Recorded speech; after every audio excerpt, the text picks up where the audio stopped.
Figure 13.5 UsingExceptions.java.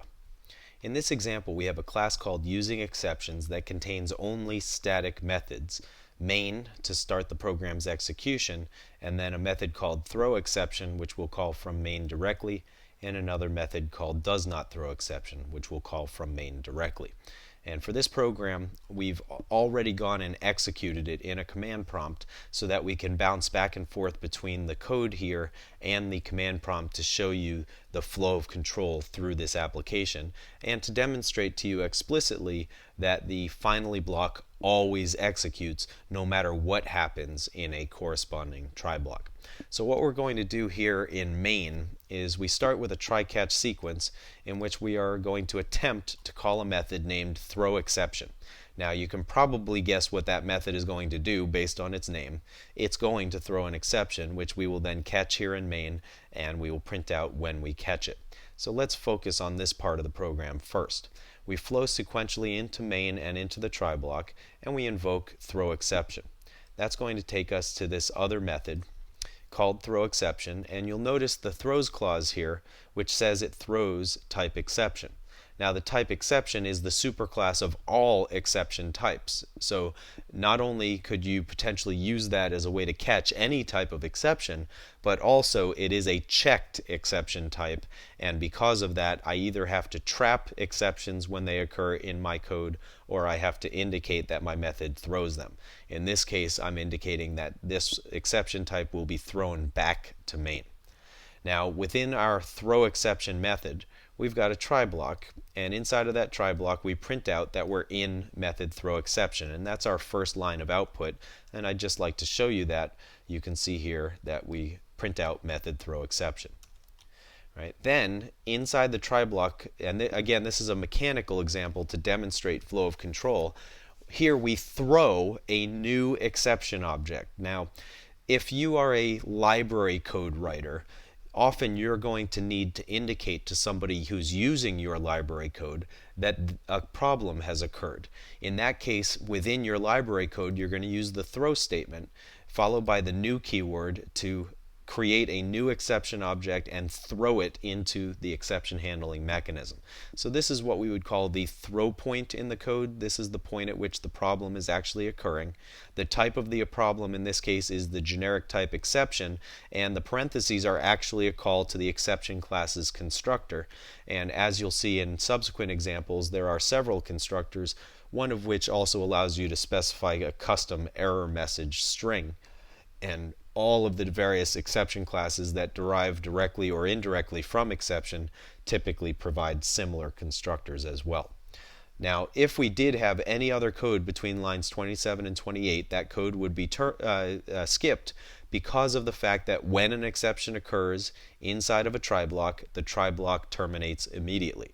So we jump from line 27 down to line 29, where we see that the type being caught is the type that was just thrown. So we are going to in fact catch this new exception object right here at line 29.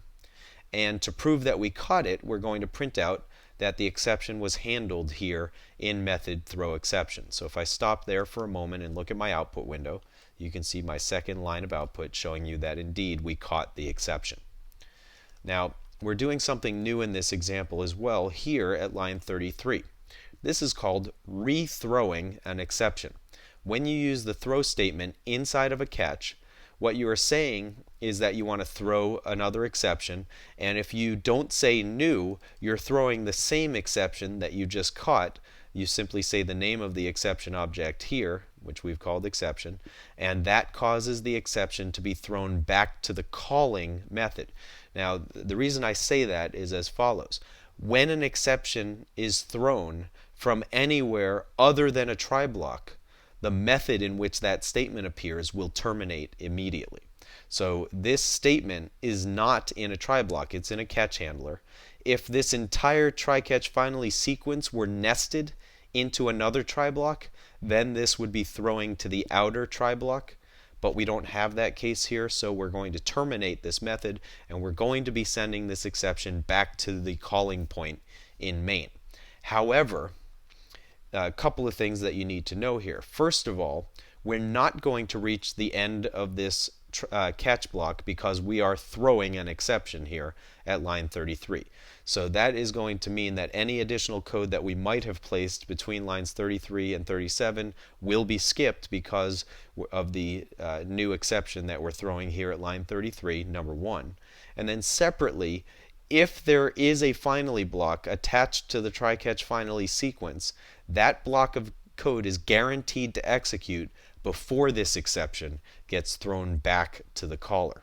So to prove that to you, we print out that finally was executed in this method throw exception. That's the third line of our output. Then after the finally block, had we not had any live exceptions, we would have moved to line 43. But because we still have an exception that's not fully handled yet, any code that appears here in method throw exception would not be reached. It would be skipped and simply ignored in this case. Now, just talking about the throw statement here in the catch handler one more time, one additional thing that you need to know is that it's not uncommon to catch an exception where it occurs and possibly log that to a file or something to keep track of any problems that occur, and then rethrow that exception to a calling method for actual handling. And that's what we've chosen to do here. We've kind of logged that the exception occurred, and now we're going to give this back to main to enable main to handle the problem. So now we return to the calling point. We still have a so-called live exception that we haven't finished processing yet. So we're in a try block with that exception that is being returned here. The try block now terminates, so any code between lines 11 and 12 would be ignored. And then at line 13, once again, we catch the same type that was just thrown. And by the way, this exception handler can catch any type of exception. So it might be used as a catch-all exceptions exception handler. And then when that exception gets caught, to prove that it got caught in main as well, we print out exception handled in main. And you can see that indeed that is the fourth line in our output window. So you can see by looking at the code that when an exception occurred in our method throw exception, even though we caught the exception and threw it again immediately, and even though we knew that method throw exception was going to terminate because of that, the finally block was still guaranteed to execute and did execute in the example. Now back up in main, after the try-catch sequence, when we catch the exception and reach this curly brace, the exception is considered handled. So at line 18 we can then continue with the normal program execution by calling our method does not throw exception. So let's take a look at that method.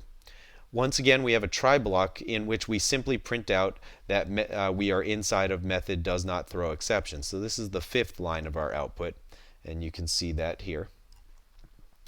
Then, because we're in a try block with a statement that's not going to throw an exception, the try block will successfully terminate, which means we'll skip lines 54 through 57 because catch handlers only execute if a problem occurs. And because we did enter the try block, we are guaranteed to execute the finally block, and the finally block in this case is once again going to print finally executed in, and then the name of our method does not throw exception. So to prove that that happened, we go back to our output window and see the second to last line of the output. And then finally, because of the fact that nothing went wrong in this try-catch sequence, or if we had had an exception and caught it and finished processing it, we would move to the first statement after the try-catch finally sequence and print out, in this case, that we're at the end of method does not throw exception, and you can see indeed that we executed that statement as well. So finally is a nice block of code in which you can perform resource deallocation because it is guaranteed to execute simply due to the fact that you flowed sequentially into its corresponding try block. Looking to advance your career by acquiring new skills? Tired of expensive off-site training programs? Wish you could learn from the best instructors in the industry? Look no further than live lessons. Self-paced, personal video instruction by the world's leading technology publishers. Each live lesson comes with a DVD featuring 3 to 4 hours of instructor-led classroom training, sample program code that allows you to work along with your personal instructor, and an example-rich study guide. Live lessons allow you to watch the entire course from start to finish, or navigate directly to any of the individual lessons. You'll literally watch over the shoulder of your instructor as he shows you how to build state-of-the-art applications. Live lessons, the power of the world's leading technology experts at your fingertips. To learn more, visit mylivelessons.com today.